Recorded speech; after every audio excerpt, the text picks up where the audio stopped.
Assalamualaikum, kami dari kumpulan 5 ingin membentangkan tindak balas redox dalam pemindahan elektron pada suatu jarak. Bagaimanakah pemindahan elektron pada suatu jarak boleh berlaku? Pemindahan elektron pada suatu jarak boleh berlaku apabila dua larutan yang merupakan ejen penurunan dan ejen pengoksidaan dipisahkan oleh suatu elektrolit dalam tiub U. Kalau kita tengok tiub U sini, yang paling penting kita kena ada ialah ejen penurunan dan ejen pengoksidaan. Ejen penurunan ni dia akan menderma elektron kepada ejen pengoksidaan. So, ejen penurunan ni dia akan kehilangan elektron. Dia akan kehilangan elektron dan mengalami pengoksidaan. Manakala ejen pengoksidaan ni dia akan menerima elektron dan mengalami penurunan. Contoh ejen penurunan ni memang kena hafal. Larutan kalium bromida, larutan kalium iodida dan larutan ferrum 2 sulfat. Contoh air klorin, air bromin, larutan ferrum 2 klorida, larutan kalium manganat 7 berasid dan larutan kalium dikromat 6 berasid. Kedua-dua ejen penurunan dan ejen pengoksidaan ni akan dipisahkan oleh satu elektrolit iaitu asid sulfurik cair. Sebab apa kita guna asid sulfurik cair? Sebab dia akan membenarkan ion-ion melaluinya untuk melengkapkan litar. So, kalau hampa nak tengok, ni kan elektrod karbon. Kalau hampa nak tahu yang mana satu positif dan yang mana satu negatif, hampa kena tengok elektrod tu dia dicelupkan dalam ejen apa. So, kalau kat sini, elektrod dicelupkan pada ejen penurunan dan akan bertindak sebagai terminal negatif. Manakala dekat sini elektrod dicelupkan pada ejen pengoksidaan dan bertindak sebagai terminal positif. Fungsi galvanometer dekat sini, dia akan mengesan pemindahan elektron dan pesongan jarum galvanometer menunjukkan arah aliran elektron. Kalau hampa tengok dekat buku modul pula, bagaimanakah tindak balas redox berlaku? Tindak balas redox berlaku disebabkan oleh pengaliran elektron melalui luar ataupun wayar penyambung. Nyatakan arah aliran elektron. Elektron mengalir dari ejen penurunan dan akan kehilangan elektron kepada ejen pengoksidaan dan akan menerima elektron melalui wayar penyambung dan boleh dikesan oleh galvanometer. Elektrod karbon yang manakah terminal negatif? Elektrod karbon yang dicelupkan dalam ejen penurunan dikenali sebagai terminal negatif. Manakala elektrod karbon yang dicelupkan dalam ejen pengoksidaan dikenali sebagai terminal positif. Apakah fungsi asid sulfurik? Elektrolit membenarkan pergerakan ion-ion dan melengkapkan litar elektrik. Okey, so kita tengok modul muka surat 133. Dia suruh kita lengkapkan jadual contoh-contoh bahan yang biasa kita guna sebagai ejen penurunan. So kita tahu ejen penurunan ni dia mengalami pengoksidaan, iaitu dia derma atau hilang elektron, ataupun nombor pengoksidaan dia tu semakin bertambah. So bahan pertama yang dia bagi kalium iodida. So kita nak buat persamaan setengah dia, kita ambil iodida ni. So kita tengok kat sini, dia kumpulan ida kan. Ida ni halida. Nak jadi halida ni, dia main pada halogen. Halogen jadi halida. Iodida. Lepas tu, daripada halida ni, kita nak patah balik daripada halogen. So, I negatif ni, dia nak jadi I2, iodine. So, depan ni pun kita kena ada 2. So, elektron dia akan ada kat belakang ni. Macam tu lah. Dia tak kisah pun kalium iodida ke, natrium bromida ke. Dia yang penting dia nak hambat kat sini halida ni. Tapi yang the best one untuk jadi ejen penurunan kalium iodida lah. So, bahan yang kedua kalium bromida. So, sama lah tadi. Ni pun kumpulan halida, ida. So, Br negatif ni, dia nak jadi bromin. Br2. So, depan ni, kita kena letak 2 juga. So, kita plus 2 elektron kat sini. So, macam tu lah. So, bahan number 3 dia bagi ferrum 2 sulfat dengan ferrum 2 klorida. Untuk yang ni, kita kena tengok ferrum. Sebab persamaan setengah dia ni, kita akan ambil yang ferrum 2 ni. Dia akan jadi apabila ada ferrum 2 ni je. Daripada ferrum 2 ni, dia nak jadi ferrum 3. Tapi, bila sini 2, sini 3, tak boleh. Sini pun dia kena 2 juga. Untuk persamaan ni, kita kena bagi dia jadi 2 juga. So, kita tengok dia punya charge. Yang ni, positif 2. Yang ni, positif 3. Nak bagi positif 3 ni jadi positif 2, kita mesti akan tambah dengan negatif. Satu negatif. Yang boleh carry negatif tu, yang boleh bawa negatif tu, elektron. So, dia akan jadi dekat sini, Fe2 positif menjadi Fe3 positif plus E negatif. Boleh je.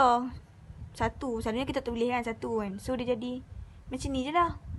Dia tak kisah ferrum 2 sulfat ke, ferrum 2 nitrat ke. Dia jadi ferrum 2. Sebab ferrum 2 ni nak jadi ferrum 3 ni. Tapi, bila sini 2, dia kena jadi 2 juga kat sini. Sebab tu kita tambah dengan negatif. Satu negatif. So, dia akan jadi 2. So, yang boleh bawa negatif tu hanyalah elektron. So, elektron dia akan duduk di sini. Pemerhatian atau ujian pengesahan. Untuk kalium iodida, larutan tanpa warna kalium iodida bertukar warna menjadi perang.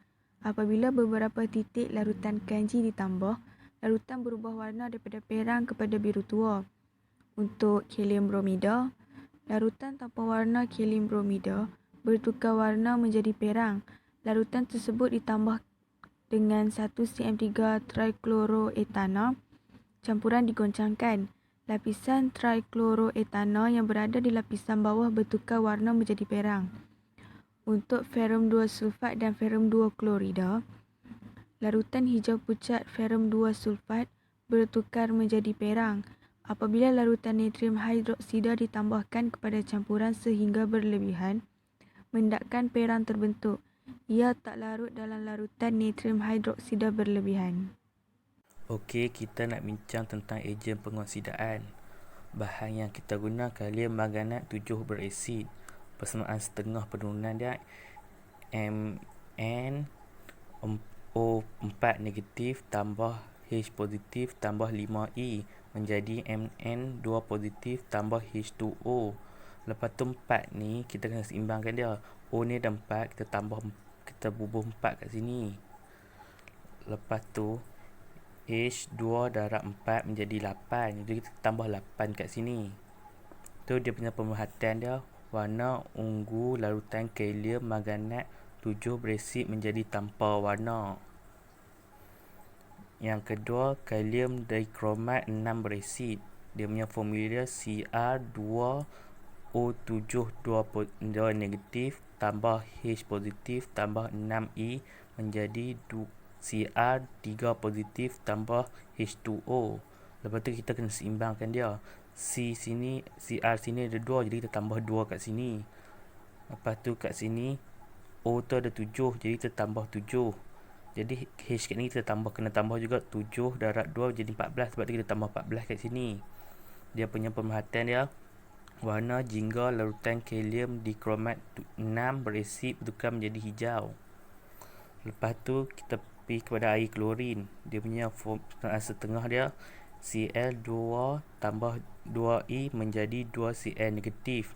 Dia punya pemerhatian dia, warna kuning pucat air klorin menjadi tanpa warna.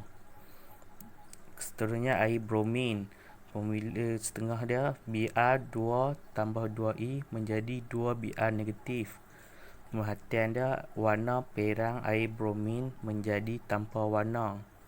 Yang terakhir ferrum 3 sulfat atau ferrum 3 klorida. Persamaan setengah dia Fe3 positif tambah E menjadi Fe2 positif. Pemerhatian dia, warna perang larutan ferrum 3 sulfat bertukar menjadi hijau pucat. Larutan natrium hidroksida ditambah kepada campuran sehingga berlebihan, mendakan hijau terbentuk. Ia tidak larut dalam larutan natrium hidroksida berlebihan. Okey, itu saja. Okey, ni tips mudah untuk tahu ejen pengoksidaan dengan ejen penurunan. Kalau ada in dekat belakang, contohnya bromin, maknanya dia ejen pengoksidaan. Kalau ada iodida dekat belakang, contohnya kalium iodida, maknanya dia ejen penurunan. Kalau ada asid dekat belakang, contohnya kalium manganat 7 beresid, maknanya dia adalah ejen pengoksidaan. Modul kimia muka surat 135. Bahan tindak balas larutan ferrum 2 sulfat dan air bromin. First kali, cara nak tulis ejen pengoksidaan. Kita tengok yang ada perkataan in dekat belakang. So, dekat air bromin ada in. So, air bromin adalah ejen pengoksidaan. Kemudian, ejen penurunan. Ejen penurunan ialah ferrum 2 sulfat.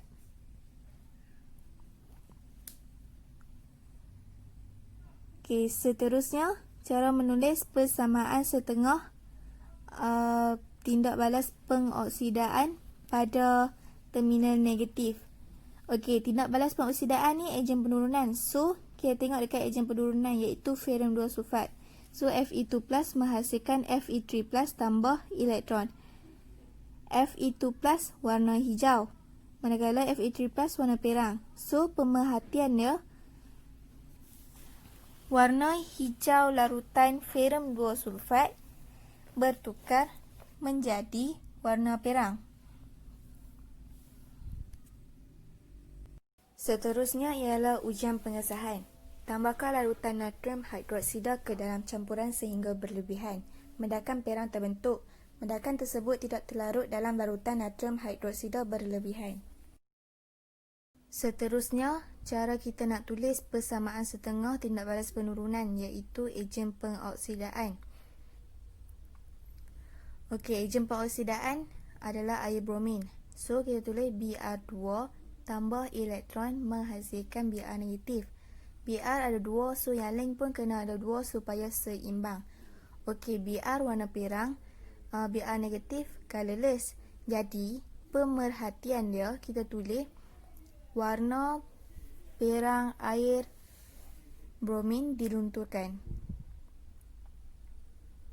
Seterusnya ialah persamaan ion. First kali kita tengok dekat persamaan setengah pengoksidaan. Kemudian kita tengok dekat persamaan setengah penurunan. Okey, dekat persamaan setengah penurunan tu bilangan elektron dia ada 2, manakala dekat pengoksidaan ada 1. Jadi kita kena darab 2 supaya seimbang.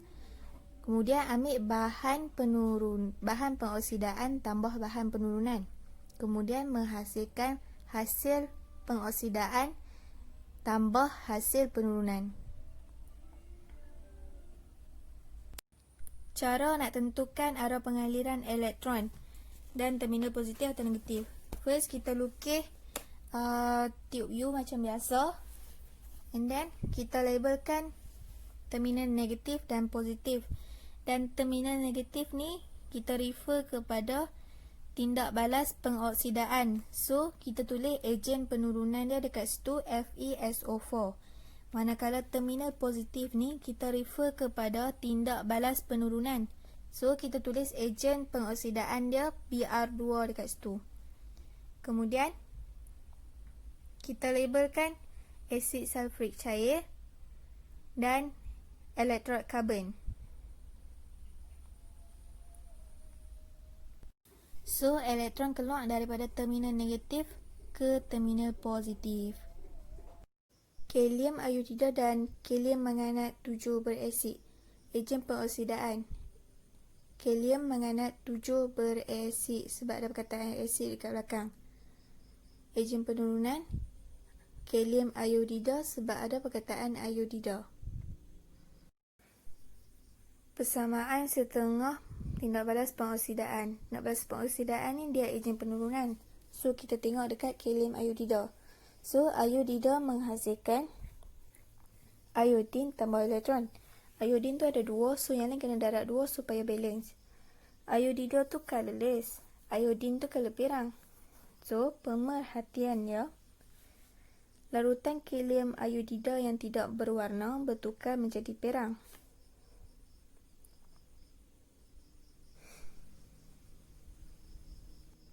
Ujian pengesahan, tambah beberapa titik kanji. Warna larutan bertukar dari perang ke biru tua. Persamaan setengah tindak balas penurunan pada terminal positif. Tindak balas penurunan ialah ejen pengoksidaan. So, kalium manganat 7 berasid.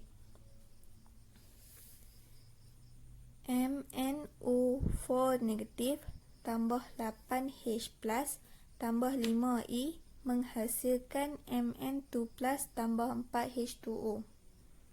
Pemerhatiannya ialah warna ungu larutan kalium manganat 7 berasid luntur.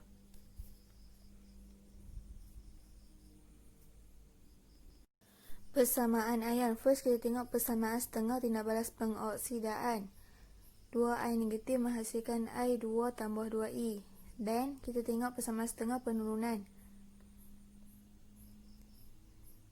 MnO4 negatif tambah 8H plus tambah 5I menghasilkan Mn2 plus tambah 4H2O. Dan kita balancekan persamaan. Dan semua kena darab dengan 5. Untuk persamaan yang bawah pun kita kena darab dengan 2 balik supaya dia jadi seimbang. So, untuk tulis persamaan ion, kita ambil bahan tindak balas pengoksidaan. 10I negatif tambah dengan bahan tindak balas penurunan. 2MnO4 negatif tambah 16H plus menghasilkan hasil tindak balas pengoksidaan. 5I2 tambah hasil tindak balas penurunan. 2Mn2 plus tambah 8H2O. Kalau nak tentukan arah pengaliran elektron, first kita tulis dulu ejen penurunan Ki negatif. And then, so yang ni maknanya terminal negatif. Kita tulis pula ejen pengoksidaan KMnO4. So, maknanya kat sini terminal positif. Label macam biasa, asid sulfurik cair dan elektron karbon. So, terminal negatif ni kan tindak balas pengoksidaan. Maknanya, tindak balas pengoksidaan kehilangan elektron. So, elektron keluar daripada terminal negatif masuk kepada terminal positif. Larutan ferrum 2 sulfat dan larutan kalium dikromat 6 berasid. Ejen pengoksidaan ada asid dekat belakang. So, kalium dikromat 6 berasid ialah ejen pengoksidaan. Seterusnya, ejen penurunan. Ejen penurunan ialah ferrum 2 sulfat. Seterusnya, persamaan setengah pengoksidaan pada terminal negatif. Pengoksidaan ialah ejen penurunan. So, kita ambil Fe2 plus menghasilkan Fe3 plus tambah E. Fe2 plus warna hijau, Fe3 plus warna perang. Jadi, kita tulis pemerhatian dia. Warna hijau larutan ferrum 2 sulfat bertukar menjadi perang. Ujian pengesahan. Tambahkan larutan natrium hidroksida ke dalam campuran sehingga berlebihan, medakan perang terbentuk. Tindakan tersebut tidak terlarut dalam larutan natrium hidroksida berlebihan. Seterusnya, persamaan setengah penurunan pada terminal positif.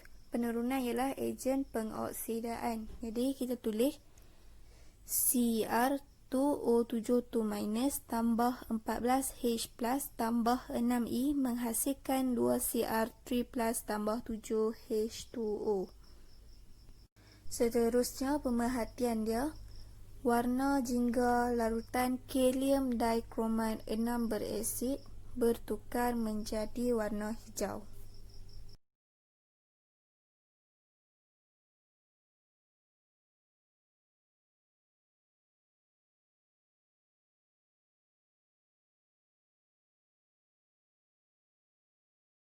Seterusnya kita nak tengok dekat persamaan ion. First kita tengok dekat persamaan setengah pengoksidaan. Fe2+ menghasilkan Fe3+ tambah E. Dan kita tengok dekat persamaan penurunan. Cr2O72- tambah 14H+ tambah 6E menghasilkan 2Cr3+ tambah 7H2O. Dan first sekali kita kena balancekan bilangan elektron. Macam biasa, darab macam biasa, semua kena darab supaya balance. Dan kita ambil bahan pengoksidaan tambah bahan penurunan, menghasilkan hasil pengoksidaan tambah hasil penurunan. Seterusnya nak tanda arah pengaliran elektron. First lukis tube U macam biasa. And then dekat sini terminal negatif, ejen penurunan. So FeSO4. And then dekat sini terminal positif, ejen pengoksidaan iaitu kalium dikromat 6 berasid. Kemudian label macam biasa, elektrod karbon, asid sulfurik cair. And then elektron keluar daripada terminal negatif iaitu ejen penurunan kepada positif.